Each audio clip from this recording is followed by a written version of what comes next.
انہیں تو عرش پر محبوب کو بلانا تھا، طلب تھی دید کی معراج تو بہانا تھا۔ شب معراج سارے انبیاء دیدار کرتے تھے، امامت انبیاء کی سید الابرار کرتے تھے۔ نماز اقصیٰ میں جب پڑھائی تو انبیاء اور رسول یہ بولے، نماز ہو تو نماز ایسی، امام ہو تو امام ایسا۔ رہ یکگام ہے ہمت کے لیے عرش بری، کہہ رہی ہے یہ مسلمان سے معراج کی رات۔ شب معراج مکہ سے جو حق کے کاروان چلے، اوپر قدم حضور کے تھے 7 آسمان تلے۔ یہ شان اس رسول کی جو بابائے بطول ہے، جو ہونا عشق مصطفیٰ تو زندگی فضول ہے۔ ناظرین، ہجرت سے 1 سال پہلے یعنی سن 1290 میں نبی کریم صلی اللہ علیہ وسلم کو سفر معراج پیش آیا۔ اس سفر کے 2 حصے ہیں اور قرآن مجید میں ان دونوں حصوں کو الگ الگ بیان کیا گیا ہے۔ پہلا حصہ زمینی تھا جو کہ مسجد حرام سے مسجد اقصیٰ تک تھا، اور اس سے پہلے حصے پر ہم پہلے ہی ایک تفصیلی ویڈیو بنا چکے ہیں۔ دوسرا حصہ آسمانی تھا جو کہ مسجد اقصیٰ سے 7 آسمانوں سے ہوتا ہوا سدرۃ المنتہا تک پہنچا۔ دوستو، سدرۃ المنتہا کیا ہے؟ آئیے اس کے بارے میں کچھ جانتے ہیں۔ یہ ایک نورانی بیری کا درخت ہے جس کی جڑ 6 آسمان پر اور شاخیں 7ویں آسمان کے اوپر ہیں۔ اس کے پھل مقامی ہجر کے مٹکوں کی طرح بڑے بڑے اور پتے ہاتھی کے کانوں کی طرح ہیں۔ مراحل معراج کی بات کی جائے اور یہ بات کی جائے کہ معراج کا یہ سفر کہاں سے شروع ہوا اور اس میں کون کون سے مراحل پیش آئے، تو اس کی تفصیل احادیث اور سیرت کی کئی کتابوں میں بڑی دلیل سے ملتی ہے۔ لیکن آج کی اس ویڈیو میں ہم آغاز کرتے ہیں اس واقعے سے جب حضرت جبرائیل علیہ السلام نے براق کو ڈانٹا اور شرمندہ کیا۔ 28 صحابہ کرام نے اس واقعہ کو روایت کیا ہے اور یہ واقعہ ہجرت سے 1 سال پہلے پیش آیا۔ جب یہ واقعہ پیش آیا اس وقت حضرت محمد صلی اللہ علیہ وسلم کی عمر مبارک 52 سال تھی۔ 27 رجب کی شام آپ صلی اللہ علیہ وسلم کعبہ میں سو رہے تھے کہ اچانک جبرائیل امین حاضر ہوئے، آپ صلی اللہ علیہ وسلم کو جگایا اور آپ کا سینہ مبارک چاک کیا اور دل کو نکال کر اسے زمزم کے پانی سے دھویا اور پھر اسے واپس آپ صلی اللہ علیہ وسلم کے سینہ مبارک میں رکھ دیا گیا۔ پھر ایک سفید رنگ کی سواری کو آپ صلی اللہ علیہ وسلم کی بطور سواری کے لیے پیش کیا گیا، جو برق سے بھی تیز رفتار سے چلتا تھا۔ اس تیز رفتاری کی وجہ سے اسے براق کہا گیا۔ حضور سرور کونین رحمت دو عالم صلی اللہ علیہ وسلم فرماتے ہیں کہ جب براق کو لایا گیا تو میں اس پر سوار ہو کر بیت المقدس تک پہنچا، جس جگہ انبیاء کرام اپنی سواریاں باندھتے تھے، میں نے وہاں اس کو باندھ دیا۔ پھر میں مسجد میں داخل ہوا اور اس میں 2 رکعت نماز پڑھ کر باہر آیا۔ جبرائیل میرے پاس ایک برتن میں شراب اور ایک میں دودھ لے کر آئے۔ میں نے دودھ والا برتن پسند کیا۔ جبرائیل نے کہا کہ آپ نے فطرت کو اختیار کیا ہے۔ پھر مجھے آسمان پر لے جایا گیا۔ جبرائیل نے آسمان کا دروازہ کھٹکھٹایا۔ دربان نے پوچھا کہ تم کون ہو؟ کہا کہ میں جبرائیل اور میرے ساتھ حضرت محمد صلی اللہ علیہ وسلم۔ پھر دربان نے پوچھا کہ کیا انہیں بلایا گیا ہے؟ جبرائیل نے جواب دیا کہ ہاں، انہیں بلایا گیا ہے۔ حضور اکرم صلی اللہ علیہ وسلم فرماتے ہیں کہ پھر ہمارے لیے آسمان کا دروازہ کھول دیا گیا۔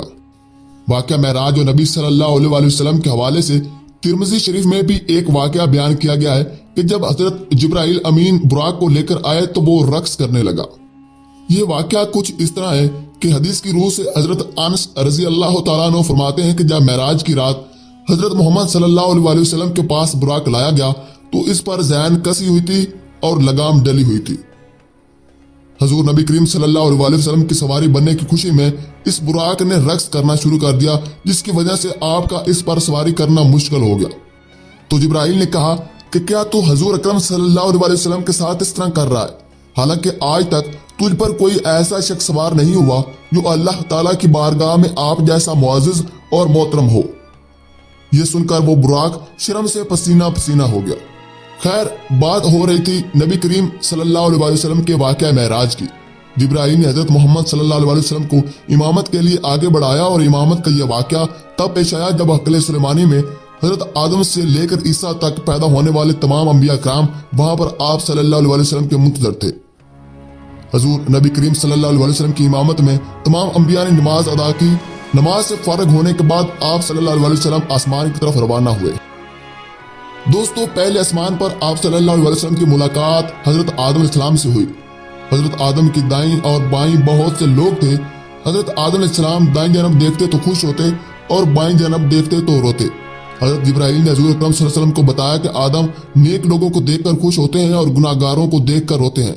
یہاں سے ان نشانیوں کا سلسلہ شروع ہوتا ہے جو آپ صلی اللہ علیہ وسلم کو اللہ تعالیٰ نے دکھائیں۔ ایک جگہ کچھ لوگ کھیتی کاٹ رہے تھے مگر کٹنے کے باوجود کھیتی بڑھتی ہی جا رہی تھی۔ جبرائیل علیہ السلام نے بتایا کہ یہ لوگ اللہ تعالیٰ کی راہ میں جہاد کرنے والے ہیں۔ کچھ لوگوں کے سروں کو کچلا جا رہا تھا۔ یہ وہ لوگ تھے جن کے سر نماز کے لیے سجدوں میں نہیں جھکتے تھے۔ جب حضور اکرم صلی اللہ علیہ وسلم آگے بڑھے تو کچھ لوگ جانوروں کی طرح گھاس چر رہے تھے۔ یہ وہ لوگ تھے جو زکوٰۃ اور خیرات نہیں کرتے تھے۔ جب حضور رحمت دو عالم سرور کونین حضرت محمد صلی اللہ علیہ وسلم تھوڑا اور آگے بڑھے تو کچھ لوگوں کی زبانیں کینچی سے کتری جا رہی تھیں۔ یہ وہ غیر ذمہ دار علماء تھے جو غلط زبانیں چلاتے تھے اور پھر فتنہ اور فساد برپا کرتے تھے۔ نبی کریم صلی اللہ علیہ وسلم نے دیکھا کہ کچھ لوگ اپنا گوشت کاٹ کاٹ کر کھا رہے ہیں۔ یہ وہ لوگ تھے جو دوسرے لوگوں کو لعن طعن اور برا بھلا کہا کرتے تھے۔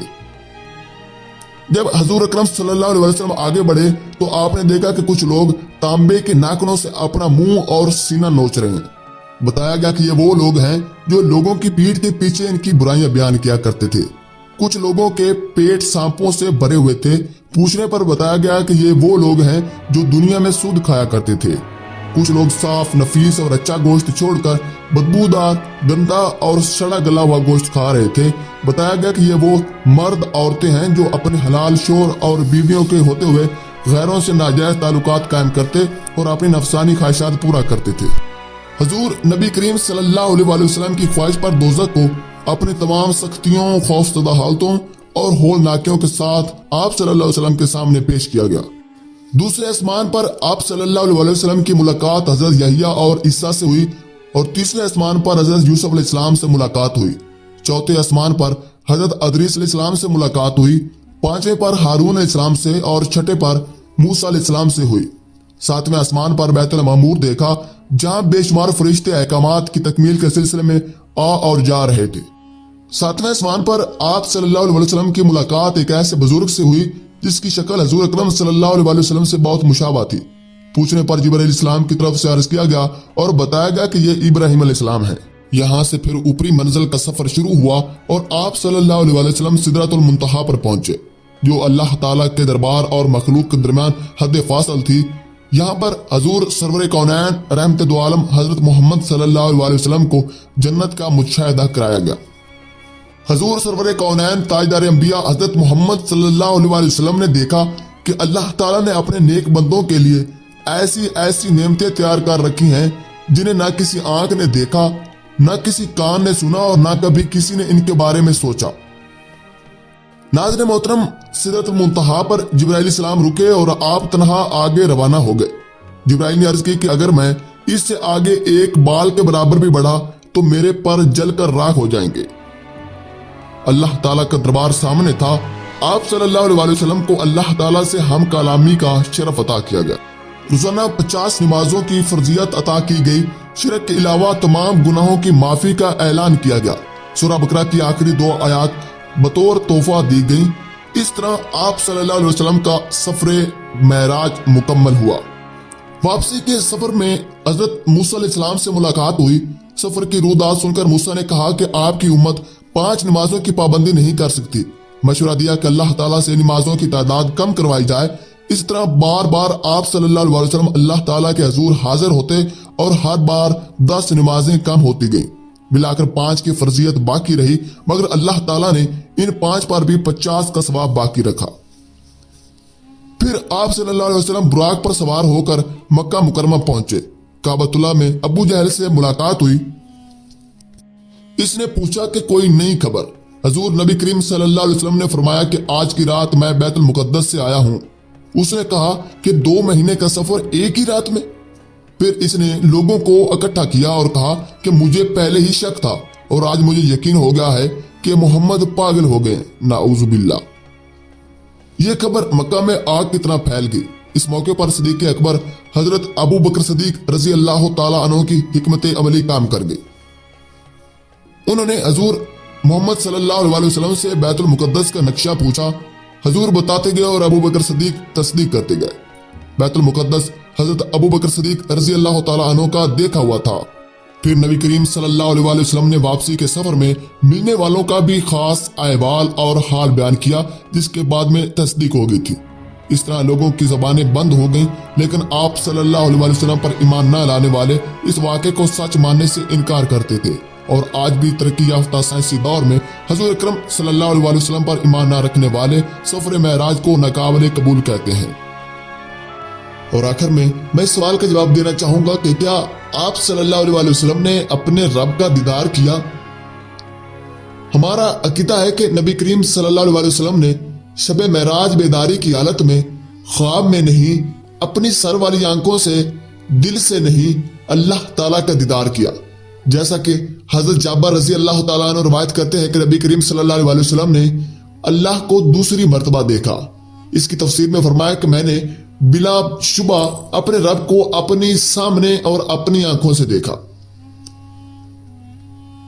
آپ صلی اللہ علیہ وسلم نے عن سدرۃ المنتہا کی تفسیر میں فرمایا کہ میں نے اپنے رب کو سدرۃ المنتہا کے پاس دیکھا، حتیٰ کہ میرے لیے میرے رب کے چہرے کا نور ظاہر ہو گیا۔ ابن عباس وما جعلنا، ہم نے جو خواب آپ کو دکھایا وہ لوگوں کے لیے آزمائش بنا دیا۔ اس کی تفسیر میں فرماتے ہیں کہ یہاں روئے سے مراد خواب نہیں بلکہ آنکھوں کی رویت مراد ہے، جو شب معراج آپ صلی اللہ علیہ وسلم کو کروائی گئی۔ حضرت ابن عباس رضی اللہ تعالیٰ عنہ فرماتے ہیں کہ خلق کا درجہ ابراہیم کو ملا، کلام کا درجہ موسیٰ علیہ السلام کو ملا، اور رویت یعنی کہ دیدار کا درجہ آپ صلی اللہ علیہ وسلم کو ملا۔ ابن عباس فرماتے ہیں کہ محمد صلی اللہ علیہ وسلم نے اپنی آنکھوں سے 2 مرتبہ رب تعالیٰ کا دیدار کیا۔ حضور اکرم صلی اللہ علیہ وسلم کی زندگی تمام پہلوؤں سے مکمل زندگی ہے، اور آپ صلی اللہ علیہ وسلم کی تعلیمات پر عمل کرنا ہر مسلمان پر فرض ہے۔ دوستو، واقعہ معراج جہاں پر ایک سبق یہ دیتا ہے کہ نبی کریم صلی اللہ علیہ وسلم تمام جہانوں کے لیے رحمت بن کر آئے، وہیں پر یہ بھی سبق ملتا ہے کہ رسول اللہ صلی اللہ علیہ وسلم کی تمام باتوں کو مان لیا جائے۔ آج کی ویڈیو میں فی الوقت کے لیے اتنا تھا۔